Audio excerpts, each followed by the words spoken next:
But if you're looking past this year, let's say if the Rays do not win the World Series this season, then you're in a tough spot because you just gave up the farm for Skubal, and now you recognize he's not going to get signed here with the Rays moving forward. The Rays would rather pay, and I totally agree with, promoting and trying to prioritize the future of Junior Caminero. I would rather pay Junior than go trade for Skubal and then be in a conundrum of who gets paid first and at what dollar amount. So we're getting a lot of texts, and Chris and I can read a couple of them. Here's one. Damn, man. From everything that has been going on, it seems that they, meaning the new owners, would spend money, especially before the lockout. No offense. Hope you're wrong. And they spend money. Now, I know for a fact they're the new owners, their number one priority, they keep saying it, to get a forever home for the Rays. To finalize that, a forever home. That is their number one priority. But you know what? They knew what they were getting into. They knew the situation. And you want to put a winner on the field, and this would be the year, yes. So I'm not against giving up a prospect or two. I don't like it, but in order to get one of these guys, because I think they need some more. You can't keep relying on, other than the big three. You look at that lineup, man, you need a little bit more. You need more. You need more power. You need more juice. And even an arm. You know, I know it's going good right now, but boy, oh boy, this is the year. I was just reading Mark Topkin. He talked to Nick Martinez. Nick Martinez is just, he's soaking it all in. He's like, there's Verlander, there's Trout over there, and then you got Martinez. Who am I? I cannot believe that I'm here, but I'm here. Brian Baker is there. It's a great story. It is a great, great, great, great story. So I want to ask you, and I want to ask Chris Mathis. He texted me this morning. We were talking about like the last night and the All-Star game, and there was one of the kids that was in the outfield. First of all, I can't believe that they allow these kids, boys and girls, that are out in the outfield. You are catching. These are not pop-ups.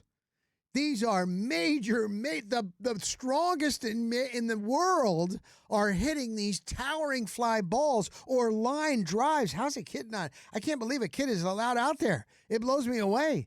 Every year, I'm like, somebody's going to get hurt. But that being said, one of the girls, I think it was a girl, wasn't it, Chris? She missed a fly ball when they booed her. I think it was a girl. I think. I'm rewatching just to verify. I'm not 100%. It was a kid, and the kid missed it. I thought that it was I believe it is a guy. Girl. Oh, it's a guy. You think it's a guy. Okay. Either way, he missed it, and then the boos let out. That was with Jordan Walker at the plate during the home run derby last night. Dead center field.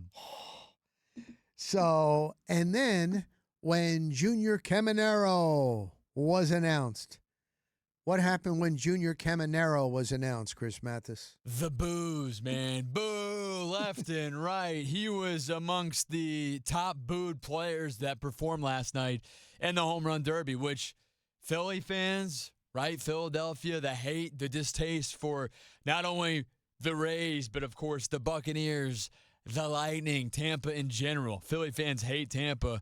That was still a bit of a surprise. It's not like Junior Caminero is some heel of Major League Baseball. Right. Now, here's the thing. As long as I can remember, and I'm not lumping all of them, but a big chunk of the Philadelphia fan base are jagoffs. Listen, my brother-in-law, Andy, I have so much respect for. He is a good man. He's not a jagoff. He is a Phillies and an Eagles. Eagles. He's an Eagles fan. He is an Eagles fan. I know a lot of them. I used to work with a guy, Chris O'Connell. I worked with him at Bay News 9 for years. He's from Philly. He went to Temple. He's back in Philly. He works at Fox 28, Fox 29 in Philly.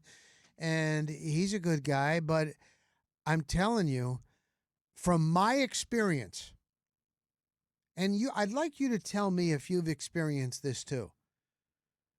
The vitriol, the hate, the anger from Philly fans, to me, is at the top. Is there a fan base in general that is more brutal than the Philadelphia fan? Now, I'm going to tell you this, and I'm telling you this, and I'm going back a little bit. When I used to travel, it was with Bay News 9. Budgets were bigger in those days. You would travel. You'd cover these teams, and especially when they're in the playoffs. When the Buccaneers, two different times. Warwick Dunn, remember Warwick Dunn for the Buccaneers? His mother was killed in the line of duty. She was a police woman in Louisiana, New Orleans.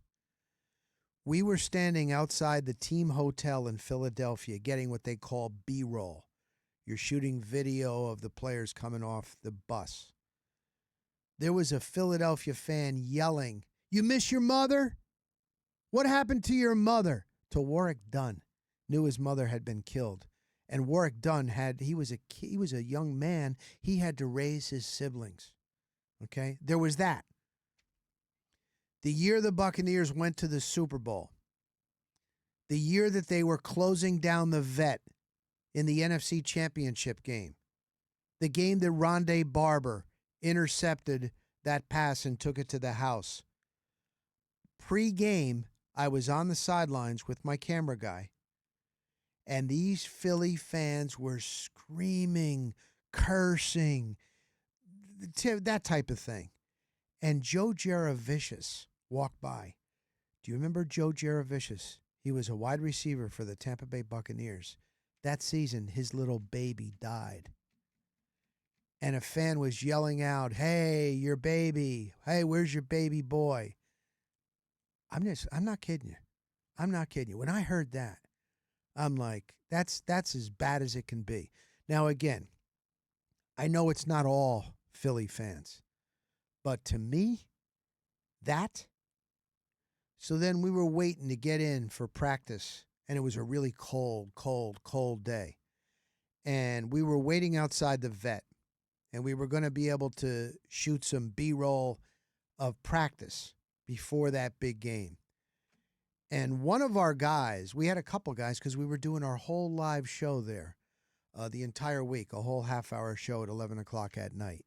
And he was already in, setting up to make sure that our sound was working, and they have what they call like a mult box, all this stuff. So he was already in there. And then they shut the gates down. And any of the reporters from Tampa or Philly or National had to be outside. Well, Warren Sapp, who was from Apopka, Florida, played at the University of Miami, a Florida boy. Sapp came out and took off his shirt, bare-chested, and was running around. It was like, I don't know, 28 degrees, 25 degrees or something, just to show that it's not going to affect this Florida boy and this team from Tampa.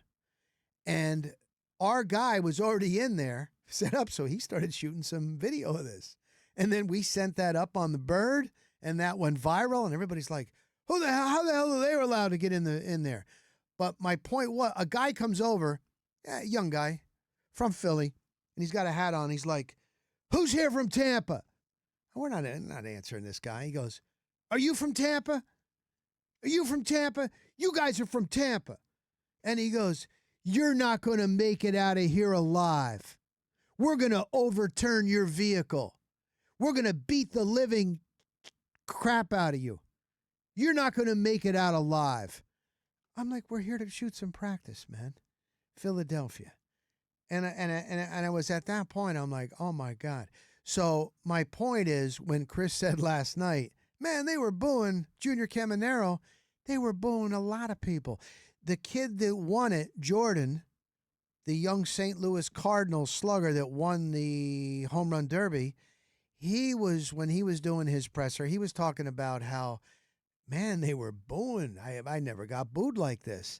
And then Ben Rice from the Yankees, who's known as a really nice guy. Now, I know it's the enemy and it's the Yankees, and no, we don't like the Yankees and all that. And you know what he said, Chris? They were asking him, he goes, "Man, did you ever get booed like that?" He's like, "I never got booed like that." But he goes, "You know what? That's a sign of I've made it if they're booing me like that. So he was talking like that. All right, we got a texter here. Whoever's talking right now about Philly is a total. I can't use the word. Oh, are you from Philly? I'm just giving you I'm telling you the truth, man. And I even said it's not every Philadelphia fan, but that to me, talking about a guy's mother that passed and his baby that died, that to me is way crossing over the line. Sorry. That's how I see it. Sorry. You probably are from Philly, you know? That number 8 comes from the 203, Southwestern Connecticut. Whatever. Chiming in here, so whatever, yeah, man. it's all about morals, man. That's all that is. It's all about morals, and not every fan is like that. We are aware of that. Not everybody's like that. No, but not for everybody's those like that that, do partake in that, come on now. I think overall, though, I think the Philly fan base is the most brutal. What do you think? What have you experienced? I mean, I've heard that a lot too from Ronnie Lane. He tends to say the same thing, and he talked several of those stories he shared on the air about those times that he was the Bucs sideline guy, and he would talk about going to Philadelphia to that stadium and just how bad the fans would treat opposing players, their wives, players' moms. It didn't matter who you were; they were going to treat you poorly if you weren't wearing the green. I've heard some players will say, like, I'm not bringing my family on the family trip or having my girl or my woman be out there and sitting in the family section if the game is in Philly. I've heard that before. All right, we'll take more of your calls. We're going to give you the very latest on the Tampa Bay Buccaneers. Ira Kaufman from Joe Bucks Fan, he's going to be by about 3:30. That should be good. Otherwise, phone lines are open, 888-388-0957. You can always text in at 82945. And remember, start your text with DAE. 244 on a Tuesday night, all-star night, here on the Flamethrower, WD.